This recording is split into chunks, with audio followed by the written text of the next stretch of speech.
Sizi salamlayıram, hörmətli izləyicilər. Hormonal spirallar nədir?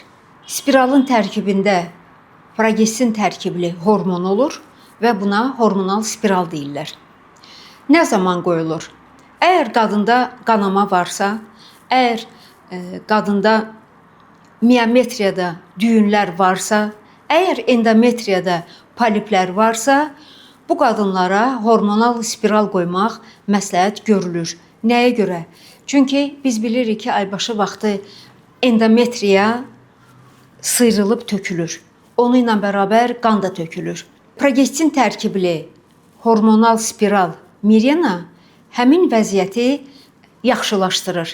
Yəni endometriyanın daxili qatı rahat soyulur və polip əmələ gəlməyin qarşısını alır.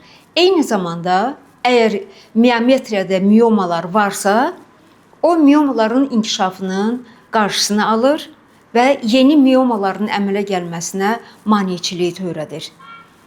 Və qadında ara-sıra qanamalar, menstruasiyanın çox olması və yaxud da ki, menstrual sikl dövründə aybaşılar arası qanama, tez-tez qanama olursa, ona Mirena spiral qoymaq məsləhətdir. Onun müddəti 5 ildir. 5 ildən sonra rezervardakı dərman bitdiyinə görə Mirenanı çıxardıb həmin günü yenisi ilə əvəz eləmək olar. Çox qadınlar var ki, onları həm miomektomiyadan, yəni əməliyyatdan bu Mirena spiralları xilas eləyib.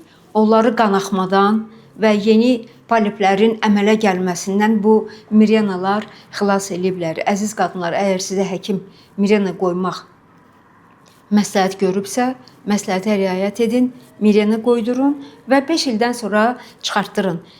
Bu spirallar həm də hamiləlik əleyhinədirlər. Ona görə siz Mirena spirallarını qoymaqla həm qanaxmanın qarşısını alacaqsınız, həm miomaların əmələ gəlməsinin və yaxud əmələ gəlibsə onların böyüməsinin qarşısını alacaqsınız, həm poliplərin qarşısını alacaqsınız, həm də arzu olunmaz hamiləliyin qarşısını alacaqsınız. Sizə xoşbəxt ömür və şən həyat arzulayıram. Diqqətinizə görə çox sağ olun.